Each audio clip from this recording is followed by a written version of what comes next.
राधा रसोई का काम खत्म करके बाहर निकली तो रात के लगभग 9:30 बज रहे थे। पूरे घर में सन्नाटा पसरा हुआ था। बड़ी कोठी के लंबे बरामदे में चलते हुए उसके कदमों की हल्की आवाज गूंज रही थी। वह धीरे धीरे अपने कमरे की तरफ बढ़ रही थी, लेकिन उसके मन में आज अजीब सा डर और बेचैनी थी। राधा पिछले 1 साल से इस घर में काम कर रही थी। शहर के बड़े साहब विनोद और उनकी पत्नी कविता के यहाँ, गांव से आई सीधी सादी लड़की, जिसकी दुनिया बस उसके परिवार तक सीमित थी। माँ, बापू और 2 छोटे भाई, जिनकी पढ़ाई और पेट भरने के लिए ही वह यहाँ काम कर रही थी। उस दिन जैसे ही वह अपने कमरे के पास पहुंची, उसे ड्राइंग रूम से आवाजें सुनाई दीं। दरवाजा थोड़ा खुला था। अंदर साहब और मैडम बात कर रहे थे। राधा अनजाने में वहीं रुक गई। उसकी सांसें तेज हो गईं और वह चुपचाप उनकी बातें सुनने लगी। कविता की आवाज आई, तुमने उस लड़की को क्यों रखा है इतने दिनों से? मुझे उसका यहाँ रहना ठीक नहीं लगता। विनोद ने धीमे स्वर में जवाब दिया, अरे वो काम अच्छी करती है और ऐसी लड़की बार बार नहीं मिलती। सीधी है, गरीब है, जरूरतमंद है, हमारी बात मानेगी। राधा का दिल धड़कने लगा। उसे कुछ समझ नहीं आ रहा था कि ये लोग उसके बारे में इस तरह क्यों बात कर रहे हैं। कविता फिर बोली, देखो, मैं बाहर जाती रहती हूँ, मुझे सब समझ आता है। तुम्हारी नजरें मैंने देखी हैं। विनोद कुछ देर चुप रहा, फिर बोला, तुम्हें बेवजह शक हो रहा है। राधा डर गई। वह तुरंत वहां से हटकर अपने कमरे में आ गई। उसके हाथ कांप रहे थे। उसने दरवाजा बंद किया और बिस्तर पर बैठ गई। उसकी आंखों के सामने गांव का घर घूमने लगा। माँ की बातें, बापू की मेहनत और भाइयों की हंसी। उस रात उसे बिल्कुल नींद नहीं आई। वह सोचती रही कि क्या सच में यहाँ रहना सुरक्षित है, क्या वह सही जगह पर है। सुबह होने तक उसकी आंखें सूज गईं। अगले दिन उसने सामान्य रहने की कोशिश की। रसोई में काम करते हुए वह चुप थी, लेकिन उसकी नजरें हर समय सतर्क थीं। उसे अब हर बात में डर महसूस होने लगा था। दोपहर को जब मैडम बाहर गईं, साहब घर पर ही थे। उन्होंने राधा को पानी लाने के लिए बुलाया। राधा घबराते हुए कमरे में गई। उसने नजरें झुकाकर गिलास आगे बढ़ाया। विनोद ने उसका हाथ पकड़ लिया और अपनी ओर खींच लिया।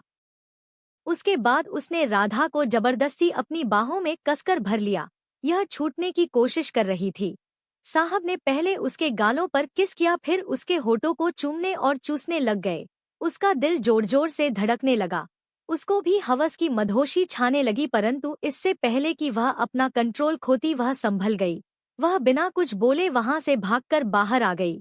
अब उसे यकीन हो गया था कि उसका डर बेकार नहीं था। उसने उसी समय फैसला कर लिया कि वह यहाँ नहीं रुकेगी। शाम को उसने अपनी माँ को फोन किया।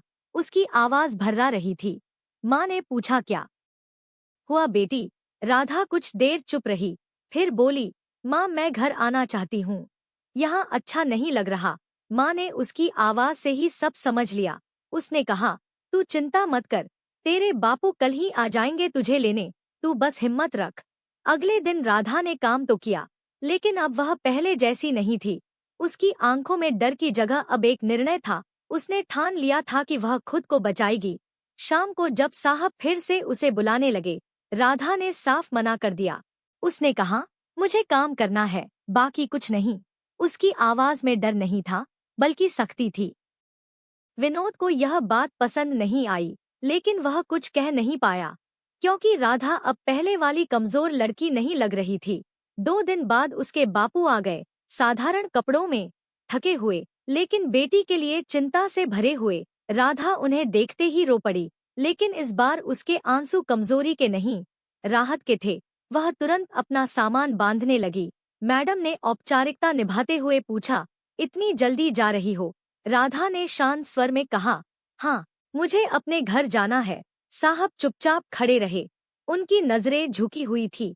शायद उन्हें एहसास हो चुका था कि उनकी सोच कितनी गलत थी। राधा अपने बापू के साथ वहां से निकल गई। कोठी पीछे छूट गई, लेकिन उसके मन में एक नई ताकत जन्म ले चुकी थी। गांव पहुंचकर उसने सब कुछ अपने माता पिता को बताया। बापू का चेहरा गुस्से से लाल हो गया, लेकिन राधा ने उनका हाथ पकड़ लिया और कहा, अब कुछ करने की जरूरत नहीं, मैं सुरक्षित हूँ, यही काफी है। कुछ महीनों बाद राधा ने गांव में ही एक छोटा सा काम शुरू किया। उसने खाना बनाने का हुनर इस्तेमाल किया और घर से टिफिन सेवा शुरू की। धीरे धीरे उसका काम बढ़ने लगा। अब लोग उसे सम्मान से देखने लगे। वह सिर्फ एक नौकरानी नहीं रही, बल्कि अपने पैरों पर खड़ी एक मजबूत लड़की बन गई। राधा ने अपने भाइयों की पढ़ाई जारी रखवाई, माँ बापू को आराम दिया और खुद के लिए एक नई पहचान बनाई। कभी कभी रात को वह उन दिनों को याद करती, लेकिन अब उसके चेहरे पर डर नहीं, बल्कि गर्व होता, क्योंकि उसने हार नहीं मानी थी। उसने समझ लिया था कि गरीबी कमजोरी नहीं होती और किसी भी हालत में इंसान को अपनी इज्जत और हिम्मत नहीं छोड़नी चाहिए। राधा की कहानी अब गांव की दूसरी लड़कियों के लिए मिसाल बन चुकी थी, जो उसे देखकर सीखती थी कि हालात चाहे जैसे हों, अगर इरादा मजबूत हो तो रास्ता खुद बन जाता है। दोस्तों, आपको हमारी कहानी कैसी लगी कमेंट करके जरूर बताएं। यदि आप हमारे चैनल पर नए हैं तो हमारे चैनल को सब्सक्राइब जरूर करें। इसके अलावा हमारे वीडियो को लाइक एवं शेयर करें।